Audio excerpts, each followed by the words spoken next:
Hey guys, today another video about rankings, DPS rankings in Ulduar. We have now 15 weeks of raiding. I guess we see a few more before Trial of the Crusader will drop. You can already see here the chart with like always, I prefer here to talk about boss damage. Why? Because only a small amount of people are real speedrunning. Ulduar is a little bit different than Naxx when it was more easy to speedrun. That's why I think damage to bosses is a little bit more important for the overall player base. That's why I like to talk about this. 95 percentile over the range of the last 2 weeks. We can only make the last week if we only talk about the last week, but as you can see, there is no real change. Because now finally the last thing that changed, or let's say shaked a little bit the meta, was the big feral buff.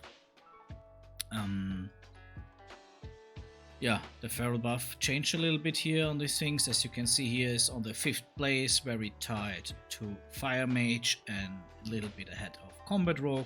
So if you want to say this would be the clear A tier, that would be the A tier. If you only want to have this small S tier with Unholy DK, Assassination Rogue and Affliction Warlock would be the S tier, and then we would have the other 3 ones in the A tier, and then we would have a very big B tier. And then yeah, we would maybe put Balanced Druid as last one in the B tier, and the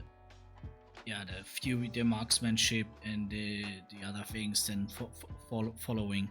So if you want, we could even do this tier list maker.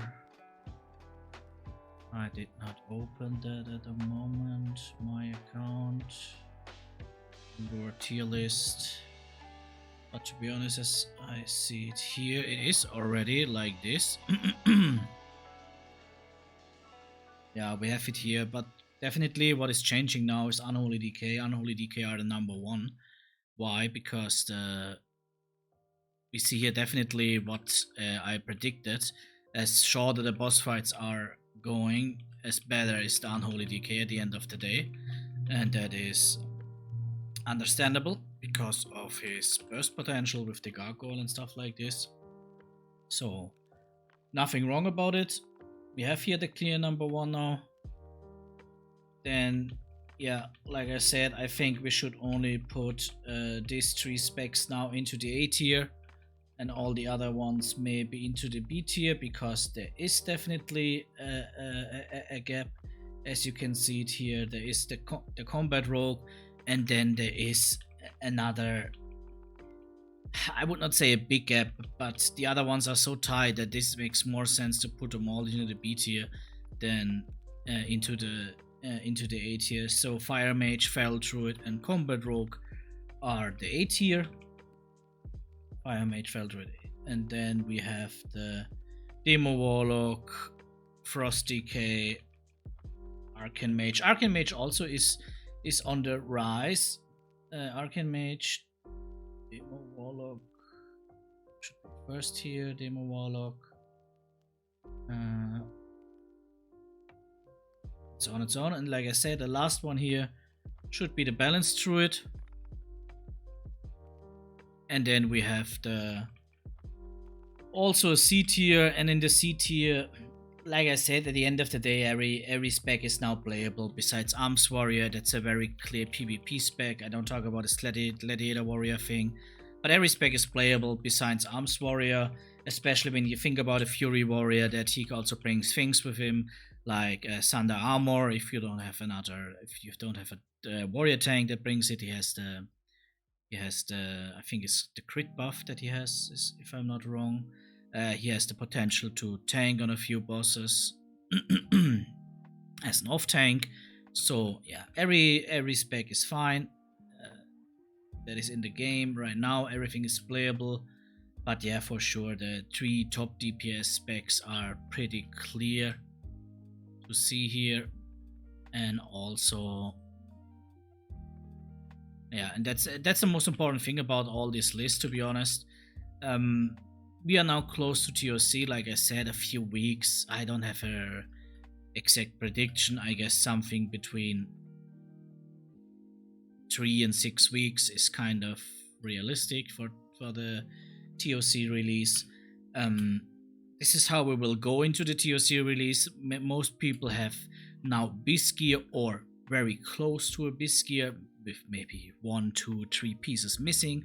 For sure, also depending on how many hard mods you can defeat, but also this is maybe depending on how many of these specs you have in your roster. For example, if you have like 4 or 5 Retribution Paladins, I know that's pretty uncommon, so maybe not the best example, but if that would be like this, for sure your raid DPS is definitely lower if you would have 4 or 5 Unholy Decay. The only specs that you should really stack in your raid composition at the moment are the 3 first specs.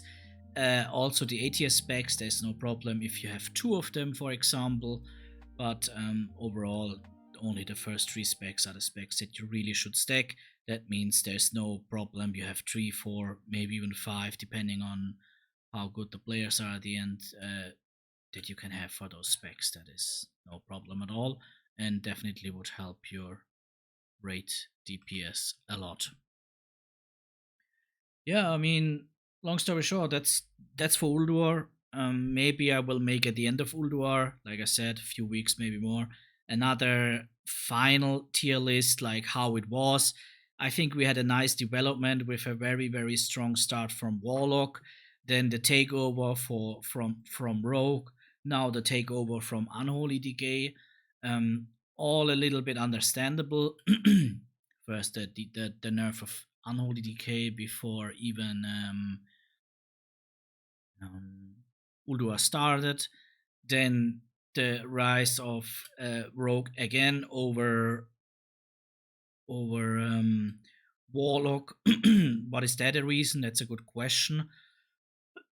I guess Assassination Rogue is super easy to play at the moment that you maybe accommodate more and more to the play style of the boss fights. You can make more and more DPS. Maybe this is one of the reasons. And now again the takeover from to Unholy Decay. Why? Because the boss fights getting shorter and shorter. Shorter boss fights definitely benefit Unholy Decay. Long story short, I also think that these are the specs that we will see on the top for TOC. Sure, small things can change. There is no doubt about it. But overall, I think the picture will be kind of the same than this, what we have right now here. That's it for this video, guys. I want to keep it short because, like I said, not a lot of changes. This is the tier list at the moment. I just want to make clear every spec is playable for sure. No raid group that wants to down all the hard modes should not stack any C or maybe any B tier specs. That means maximum 1 or 2 of these specs in your raid composition. A tier could be already 3 if you want, but I don't see a real reason why you should have 3 combat rogues. Just to make that clear, would be not bad, but also there's no real reason to have it. But the S tier specs are definitely the specs that you want to stack for maximum raid DPS. That's it for today, guys. Good luck in Ulduar. Good luck for the last few weeks. See you. Like and subscribe. Bye bye.